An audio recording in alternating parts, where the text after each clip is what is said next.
அந்த மாயக்கிழவன் கொடுத்த வேலை வாங்கிட்டு துள்ளி எழுந்தா. 9 உயிர்களை பலி கொடுப்பதா வேண்டி வந்திருக்க. ஆனா உண்மையில அவங்க போக போறது யமலோகத்துக்குன்னு நாகநந்தி என்கிட்ட அனுப்பிய ஓலையில என்ன எழுதி இருந்துச்சு? பரஞ்சோதி ஆர்வமா அந்த வாளை வாங்கிட்டு தன்னுடைய கன்னிப்போருக்கு ஆயத்தமா நின்னான். கிழவனோட கையில வேல் ஒன்று இருக்கிறதையும் அதை பெற்றுக்கொண்டு தன்னோடு கிளம்பி வரும்படி கிழவன் சமிக்ஞை செய்வதையும் பலகனி வழியா வந்த நிலவுடைய மங்கிய ஒளியில பரஞ்சோதி உற்று பார்த்து தெரிஞ்சுக்கிட்டான். பரஞ்சோதி கொஞ்சம் தயங்கினப்ப கிழவன் அவனோட ஒரு கையை தன்னுடைய இடது கையினால அழுத்தி பிடிச்சான். உடனே பரஞ்சோதிக்கு பழைய ஞாபகம் ஒன்று வந்துச்சு. அந்த மாயக்கிழவன் கொடுத்த வேலை வாங்கிட்டு துள்ளி எழுந்தா. 2 பேரும் வீட்டுடைய கொல்லைப்புறம் வழியா வெளியே வந்தாங்க. பரஞ்சோதி தன்னோட குதிரையும் இன்னொரு குதிரையும் அங்கே சேணம் பூட்டி ஆயத்தமாக நிற்பதை பார்த்தா. 2 பேரும் குதிரைகள் மேலே பாய்ந்து ஏறிக்கிட்டாங்க. பரஞ்சோதி எதிர்பார்த்தது மாதிரி கிழவனோட குதிரை உடனே பாய்ச்சல்ல கிளம்பல. பரஞ்சோதிக்கு முதுகுப்புறத்தை காட்டிய வண்ணம் அவன் ஏதோ செஞ்சுட்டு இருந்தான்.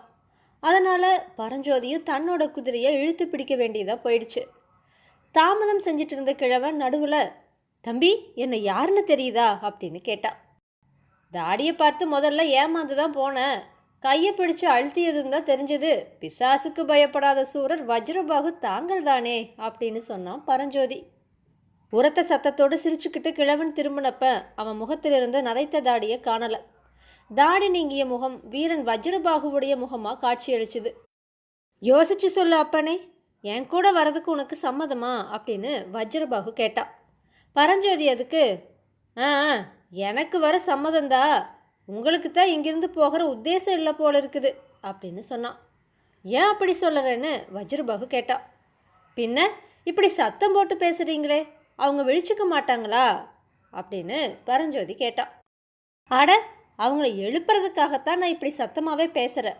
தூங்குறவங்கள ஏமாத்திட்டு ஓடி தப்பிச்சுக்கிட்டா அப்படிங்கிற அவ பெயர் அச்சுத விக்ராந்தனுடைய வம்சத்தில் உதிச்ச வீரன் வஜ்ரபாகுக்கு வரப்படுமா அப்படின்னு சொல்லி எதையோ நினச்சிக்கிட்டுவ மாதிரி இடி இடின்னு சிரிச்சான்.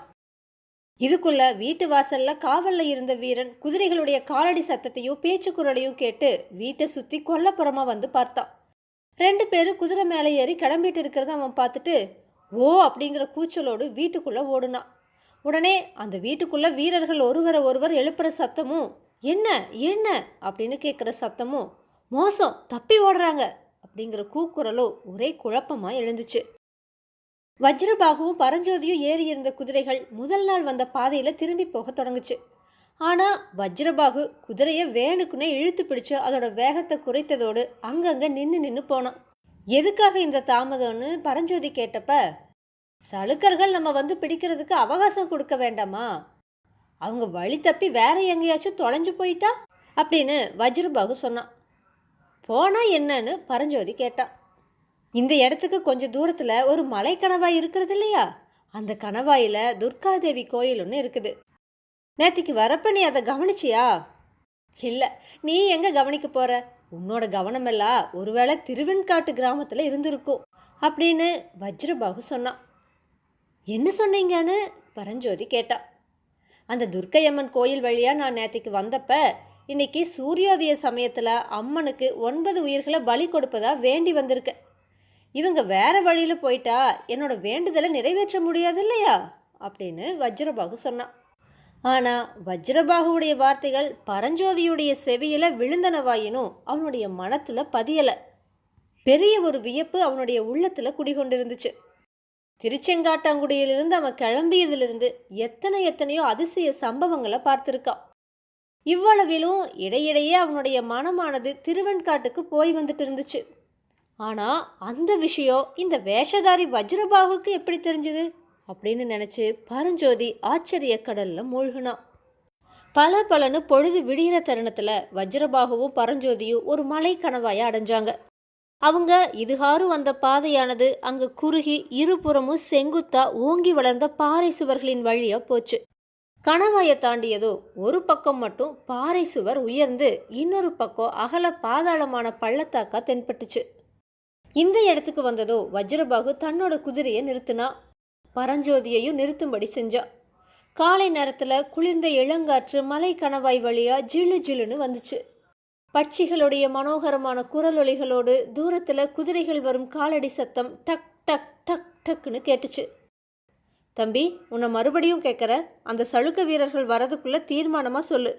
உனக்கு ஏன் கூட வரதுக்கு இஷ்டமா அப்படின்னு வஜ்ரபாகு கேட்டா.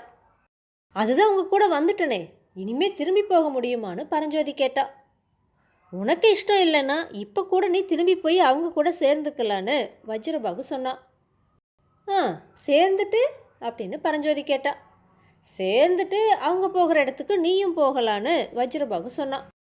சரி, அவங்க எங்கே போகிறாங்கன்னு பரஞ்சோதி கேட்டா. நாகார்ஜுன மலைக்கு போகிறதா நினச்சிட்டு இருக்காங்க. ஆனால் உண்மையில் அவங்க போக போகிறது யமலோகத்துக்குன்னு வஜ்ரபாகு சொன்னான். அங்கே அவங்கள அனுப்ப போகிறது யாருன்னு பரஞ்சோதி கேட்டா. உனக்கு இஷ்டம் இருந்தால் நீயும் நானுமா, இல்லைன்னா நான் மட்டும் தனியான்னு வஜ்ரபாகு பதில் சொன்னான். பரஞ்சோதி கொஞ்ச நேரம் யோசனை பண்ணி பார்த்துட்டு, ஆமாம், நீங்கள் எங்கே போகிறீங்கன்னு கேட்டான். பல்லவ சைனியத்தோட பாசறைக்குன்னு வஜ்ரபாகு பதில் சொன்னான். ஆஹா, நான் நினச்சபடிதான்னு சொன்னான் பரஞ்சோதி. உனக்கு எப்படி தெரிஞ்சுதுன்னு வஜ்ரபாகு கேட்டான். நேற்றைக்கெல்லாம் யோசனை செஞ்சதில் தெரிஞ்சுதுன்னு பரஞ்சோதி சொன்னான். சரி, இன்னும் என்ன தெரிஞ்சுதுன்னு வஜ்ரபாகு கேட்டா. என்ன தெரிஞ்சுதா? நீங்கள் காஞ்சி சக்கரவர்த்தியோட ஒற்றர்னு தெரிஞ்சுதுன்னு பரஞ்சோதி பதில் சொன்னான். தம்பி, உன்னை நான் என்னவோன்னு நினச்ச, வெகு புத்திசாலியாக இருக்கியேன்னு வஜ்ரபாகு சொன்னான். ஐயா, நான் உங்கள் கூட வந்தால் பல்லவ சைனியத்தில் என்ன சேர்த்துக்குவாங்களான்னு பரஞ்சோதி கேட்டா. அட, கட்டாயமாக சேர்த்துக்குவாங்க. கரும்பு தின்ன கூலியா? உன்னை போன்ற வீரனை பெற பல்லவ சைனியம் கொடுத்து வச்சிருக்கணுமே அப்படின்னு சொன்னான் வஜ்ரபாகு. பரஞ்சோதி இதுக்கு எந்த மறுமொழியுமே சொல்லலை. கொஞ்ச நேரம் மௌனத்துக்கு அப்புறமா, அப்பனே என்ன யோசிக்கிறேன்னு வஜ்ரபாகு கேட்டான். என்கிட்ட இருக்கிற ஓலையை என்ன செய்வதுன்னு தான் யோசிக்கிறேன்னு பரஞ்சோதி சொன்னான். அதோ தெரியுதே பள்ளத்தாக்கு, அதில் ஓடுற தண்ணியில் போடு, அதனால் இனிமேல் எந்த பிரயோஜனமுமே இல்லைன்னு வஜ்ரபாகு சொன்னான். நாகநந்தியும் ஆயனரும் எவ்வளவு ஏமாற்றம் அடைவாங்கன்னு பரஞ்சோதி கேட்டா. ஆமாம், நாகநந்தி பெருத்த ஏமாற்றம் தான் அடைவார்னு சொல்லிட்டு வஜ்ரபாகு கலகலன்னு சிரிச்சான். ஏன் சிரிக்கிறீங்கன்னு பரஞ்சோதி கேட்டா. இப்படிப்பட்ட கும்பகர்ணனா பார்த்து அந்த புத்த பிக்ஷு ஓலையை கொடுத்தாரேன்னு தான் சிரிக்கிறேன்னு வஜ்ரபாகு பதில் சொன்னான். ஐயா, தயவு செஞ்சு என்ன மன்னியுங்க. நான் இப்படியே நாகார்ஜுன மலைக்கு போய் நாகநந்தியுடைய ஓலையை கொடுத்துட்டு அதுக்கப்புறமா பல்லவ சைனியத்துடைய பாசறைக்கு வரேன்னு பரஞ்சோதி சொன்னான். வீண் வேலை அப்பனே, நாகநந்தி உங்ககிட்ட கொடுத்த ஓலை அக்னிக்கு அர்ப்பணமாகிடுச்சுன்னு வஜ்ரபாகு சொன்னான். என்ன சொன்னீங்கன்னு பரஞ்சோதி கேட்டான். நாகநந்தியோட ஓலை தீயில எரிஞ்சு போச்சுன்னு சொன்னேன்னு வஜ்ரபாகு சொன்னான். இதோ என்கிட்ட இருக்குதேன்னு பரஞ்சோதி ஓலையை காட்டினான். அது நான் எழுதி வச்ச ஓலை தம்பி அப்படின்னு வஜ்ரபாகு சொன்னான். ஓ, அப்போ என்னோட சந்தேகம் சரிதான்னு சொல்லி பரஞ்சோதி ஓலை சுருளை எடுத்து வீசி பள்ளத்தாக்கில் எரிஞ்சா. அன்னைக்கு ராத்திரி தீபத்தில் மயக்க மருந்து சேர்த்து என்னை தூங்க வச்சுட்டு தானே ஓலையை எடுத்தீங்கன்னு பரஞ்சோதி கேட்டான். உன்னோட வேலோட முனையை போலவே உன்னுடைய அறிவு கூர்மையாத்தான் இருக்குதுன்னு சொன்னான் வஜ்ரபாகு. வஜ்ரபாகுவை ஆச்சரியமும் பக்தியும் ததும்பிய கண்கள்னால பரஞ்சோதி பார்த்து, ஐயா, நாகநந்தி என்கிட்ட அனுப்பிய ஓலையில் என்ன எழுதியிருந்துச்சுன்னு கேட்டா. என்ன எழுதியிருந்துச்சா? புலிகேசிய காஞ்சி மாநகருக்கு உடனே வந்து தென்னாட்டுடைய ஏக சக்கராதிபதியை முடிசூட்டி கொள்ளும்படி எழுதியிருந்துச்சுன்னு வஜ்ரபாகு சொன்னான். அடடா, அப்படிப்பட்ட துரோகமான ஓலையையா நான் எடுத்துட்டு வந்தேன்? ஐயோ, என்ன மூடத்தனோன்னு புலம்புனான் பரஞ்சோதி. போனதை பற்றி அப்புறம் வருத்தப்படலாம். இதோ சளுக்க வீரர்கள் யமனுலகம் போக அதிவேகமாக வராங்க. நீ என்ன செய்ய போறேன்னு வஜ்ரபாகு கேட்டா. தங்களுடைய விருப்பம் எப்படியோ அப்படியே அப்படின்னு பரஞ்சோதி பதில் சொன்னான். சரி, இந்த கணவாயோட 2 பக்கமும் நம்ம 2 பேரும் நிற்கலாம். முதல்ல வரவனுடைய மார்பில் உன்கிட்ட இருக்கிற ஈட்டியை பிரயோகம் செய்யி, அப்புறம் இந்த வாழை வச்சுக்கிட்டு உன்னால் முடிஞ்ச வரையில் பாரு அப்படின்னு சொல்லி வஜ்ரபாகு தான் வச்சிருந்த 2 வாள்களில் ஒன்றை பரஞ்சோதிக்கு கொடுத்தான். பரஞ்சோதி ஆர்வமாக அந்த வாளை வாங்கிட்டு தன்னுடைய கன்னிப்போருக்கு ஆயத்தமாக நின்னான்.